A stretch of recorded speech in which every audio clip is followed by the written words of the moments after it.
My wife was petting a dog the other day, and I got freaked out by how much enjoyment I was getting out of watching her pet a dog. And that's when I realized I am some sort of dog cuck, you guys.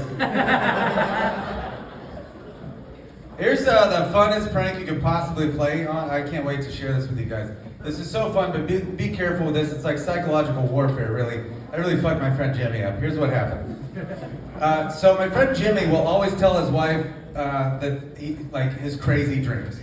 And so one day I texted my friend Jimmy's wife, and I was like, hey, next time Jimmy tells you about a crazy dream he has, text me every detail. Then I'm gonna call Jimmy and tell him I had that dream before he doesn't get a chance to tell me. And she's like, oh yeah, this is gonna be great. This is gonna fuck him up real good. Let's do it. So a few days passed. She texted me a bunch of details about a dream he has. I called Jimmy that night. I don't open with it, that's too obvious. But about 10 minutes in, I was like, dude, I gotta tell you about this dream I had the other night. I was like, I was part of this gang of space pirates. And our main job in space was to protect this one planet from these evil space bugs. But then, and Jimmy is quiet. This is his fucking dream, I'm telling him. But even in the silence, I can feel the tension, you know? And I go on, I was like, but then all of a sudden, all these evil pirates show up, and we get in a big fight. I end up drowning their captain in a vat of pickle juice. And that's when Jimmy's like, what the fuck is going on right now? He's like, are you serious? I was like, yeah. Rude, can I continue? And I was like, then, because I killed their captain, I accidentally started an intergalactic space war. But we abandoned the space war, my wife and I, to go back to Earth to go to the Oscars because she's never been. And we're at the Oscars, and we're so excited, but in the middle of the ceremony, my wife gets up on stage, interrupts everything, and starts dancing like an idiot. I'm like so upset because I think everyone's gonna hate us, especially Meryl Streep, who's seated next to us at our table. But she doesn't. She just points to my wife and says, you go, girl. And then Jimmy just goes, what the fuck is happening right now? He's like, you're never gonna believe me, but I had that dream last night. I was like, I'm pretty sure it's a pretty common dream, man. He's like, no, there's no way. I gotta stop smoking weed. I'm like, whoa. And his only guess is like, maybe it's like some sort of like collective consciousness thing because Meryl Streep has died. He Googles as she died. She is not. He goes back to freaking out. At one point, he's on the verge of tears. I should probably tell you, he has horrible, crippling anxiety. That's why I picked him. He's the perfect target. I should let him off the hook. I don't.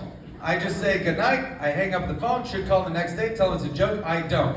I keep this going for 4 more months and 12 more dreams. And then 12 dreams later, I call him and he just sounds like a broken man. And I was like, dude, I gotta tell you about this dream. He's like, hey man, I gotta talk to you about something, man. They had to up my meds and my blood pressure's through the roof. And that's when I was like, gotcha, bitch! He killed himself. No, that's mean. That's terrible. I should have a better ending to that. Who here knows who Richard Gere is? Anybody? All right. Well, if you don't know who he is, he was this very mediocre actor that had a lot of success in the 90s. Let's be honest. Best known film-wise for the hit film Pretty Woman. But who here knows what he's actually best known for? Gerbil, I heard hamster over here. Okay, but you guys know what I'm talking about. That's good. Now for the people that don't know who Richard Gere is, you're very confused. Here's what happened. When Richard Gere's career took off, something else took off.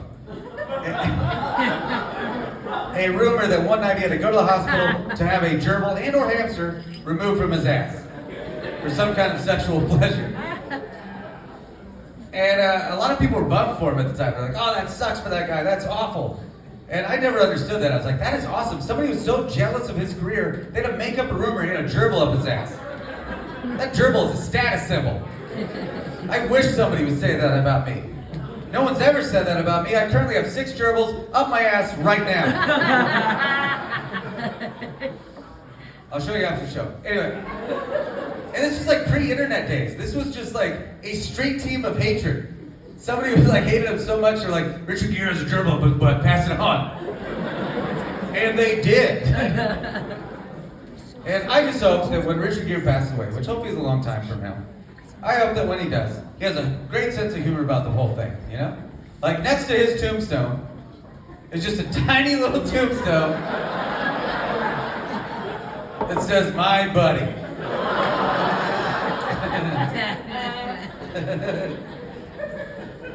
Please do it. I'll leave on this. Guys, I recently accidentally started a dildo collection. Yeah, here's what happened. A few Christmases ago, I was with my future in-laws. It's a weird way to start the story, I know. But at one point, I'm handed this like big box, and I point to it, and I point to my in-laws, my future in-laws, and I'm like, "Hey, it's from you guys." I draw attention to it, and then I open it up, and it is a giant dildo. I'm very confused, kind of upset. I look at the dildo, I look at them, I look back at the dildo, I never want to look at these people again. I'm like, what do they want me to do to their daughter with this thing? It's a weird family.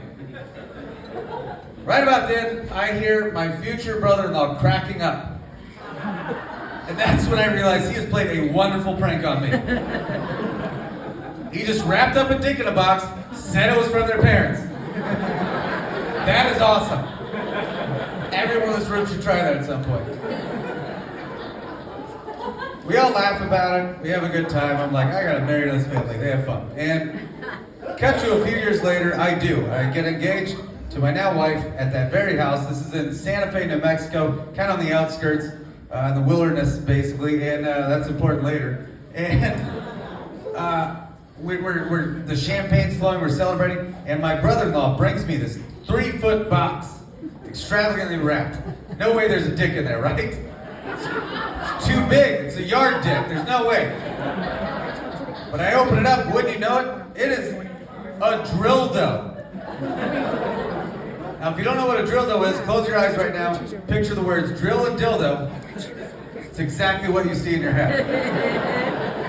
Looks like a Black & Decker drill with a big old dick on the end. The reason the box was so big, it comes with a construction helmet, safety goggles, a reflective safety vest. Gotta be safe with the thing.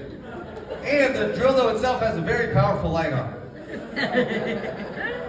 That's important because we kept partying and then it got dark out and we were gonna walk to the guest house where we were staying. And my mother-in-law was like, "There's bears out there. You guys need a flashlight."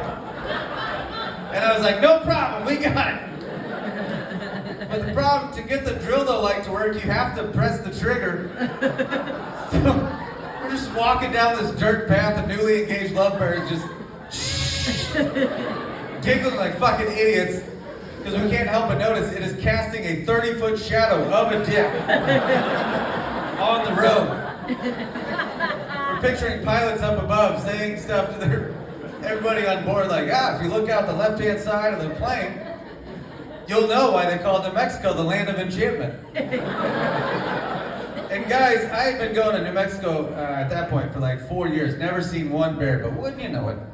The one time I'm drunk with a dildo, you see a bear jumped out, and long story short, I murdered a bear with a dildo. I'm joking, he loved it. Tamed the beast. His name's Frank, he lives in the guest house now. That's it for me, enjoy.